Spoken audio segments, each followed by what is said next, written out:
Hello everybody! Today we are going to talk about compatibility. So people have asked me why? Why do opposites attract? Why do you think thinkers need to be with feelers? Why is it sometimes opposites attract and other times they don't? Like similar interests are important in romantic partner, but that's not opposites, so what does that make any sense? There needs to be a balance, guys. Complete opposites annoy the shit out of each other. So it's really important to be similar as far as values go. So otherwise, you're not going to agree on anything. You're going to fight all the time. So that needs to be similar. It's best if that's similar. And oftentimes, you can accomplish that just by sharing the end preference. Not always, but that really helps when it comes to communication and being on a similar page. So you relate with each other better. Intuitives kind of naturally have this acceptance and understanding for each other. I'll give you an example. STJs, oftentimes, especially ESTJ bosses, can look down on IN types and see them as idiots and useless and whatever else. And it's the TE that makes them kind of view them that way. But in an ENTJ, an ENTJ is more accepting of intuitive subordinates.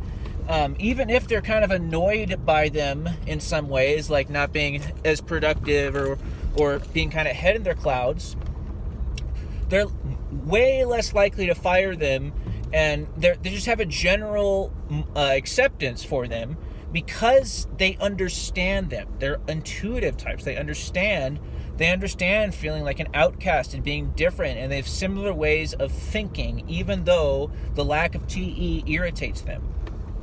So they're going to be more accepting. Anyway, so opposites do attract. It's true. But there needs to be some complementary similarity. You can't be opposites in every respect, and this is where Socionics gets it wrong, in my opinion.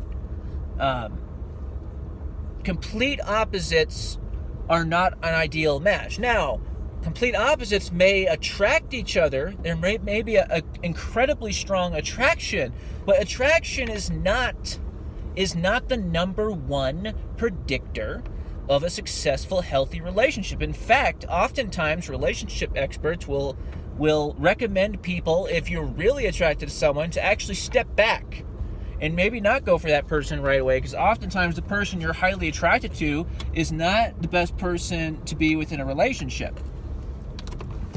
This is where Socionic gets it wrong. They confuse attraction, a high level attraction that comes from the opposites attract concept. They confuse that with meaning that would also be your best partner, which I 100% disagree with that. I think you need to share the end preference and have everything else reversed, basically. And I think that's a good pairing. In fact, I would also say that as long as you share that N, you have a way better possibility of making it work. Share the N or the S. And it's good to not be 100% similar, to have a couple things that are different. Between 2 and 3 that are different is best. But yeah, I mean, opposites attract is true, but like I said before, attraction isn't the number one predictor of a successful relationship. So it's really that simple, guys. That is why Socionics is wrong, because they overlooked this very critical point. They're right about, when it comes to attraction, maybe they're right about duality, but they're not right as far as that being the best match. And that is my opinion on this subject. I think actually the temperaments that go best together, NTs and NFs, and SPs and SJs. I think SPs go best with SJs. Second best for SPs is other SPs. And I think NFs go best with NTs. Second best is other NTs for NTs. Same with NFs. Second best is other NFs.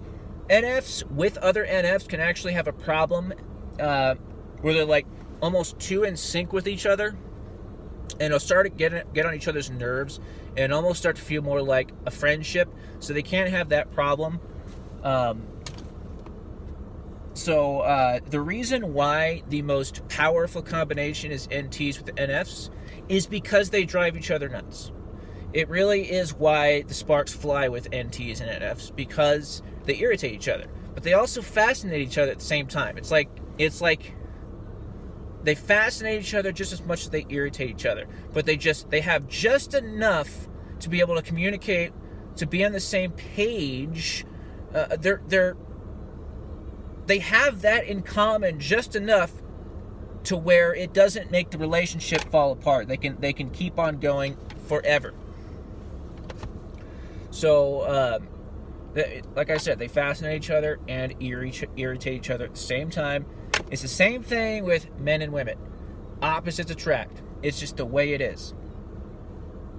But what is opposite from you is also going to irritate you. This is the most important thing people neglect to consider when they're talking about this whole opposites attract concept. There's no perfect deal. Like I said in my last video, everything balances out. Anything good requires work, and a good relationship is no exception. It's going to require work if you want it to be a good, healthy relationship. It's going to require irritating each other. If you want a really great girl, she's also going to really irritate you sometimes, the way it is. If she never irritated with you, I can't talk today. If she never irritated you, you'd be bored with her. It's the way it is. It's the same thing with people who retire and then they have nothing to do. There's no problems for them to solve. They're bored. They're miserable. They die in a couple years because they have nothing to do. Humans are meant to solve problems. People have this idea that being problem-free is the goal. To have no problems is actually going to cause you more misery than anything else. Ask anyone who's gotten rich by being like an inheritance kid or something like that. They didn't earn it. Oftentimes they end up being drug addicts. They end up with severe depression, no meaning in life, because they don't have problems. But actually it's not true. They do have problems. They're different problems, and they don't have any kind of fulfillment from hard work, which requires hard work to balance it out. They're just living these meaningless, aimless lives. Anyway, it's a misconception that being free of problems is the goal in life. Problems are what creates drive and motivation in people. If you don't have problems to solve, you're bored. There's no meaning. There's no reason to get out of bed in life in the morning. If you don't have problems, you don't have anything to solve. It's just the way it is. So anyway, don't believe the myth that if a relationship has any fights, then it must end. It has to be perfect. A lot of NFs have that misconception, especially younger ones. They think if there's any disagreements or fights, then the relationship's like over. Like, it can't work. It has to be perfect. It has to be ideal because we're idealists. It has to be perfect. But don't get caught in that trap. Nothing's perfect in life. There's no perfect deal. Anything great requires sacrifice. Same argument with kids. Some people think they'll never have kids. Most people, though, especially women who say they never want to have kids, once they reach their 30s, they start regretting that. And they start thinking, hey, maybe I don't want to die without kids, without ever reproducing. I don't want to be one of those old people. At the end of my life, I don't have any kids to come visit me at all. You want to be one of those people? Or maybe you just don't care about life anyway. You're just going to, whatever. I don't want to be one of those people. Everything evens out. Anything that looks hard, like raising kids, which is hard, is also going to be fulfilling. It's the way it is. Fulfillment, in order to have any kind of fulfillment in life, requires work. If you don't ever work, you're never going to be fulfilled. That's why if you don't have a job, you feel like shit. Just getting up and going to a job makes you feel good. There's a balance, though. Anyway, anything rewarding requires work. Don't get it into your head that an easy life is the ideal life. It doesn't work that way. So that's my lesson for today. Talking a little bit about compatibility, relationships, and thanks for watching, guys. Like and subscribe for more content. See you later.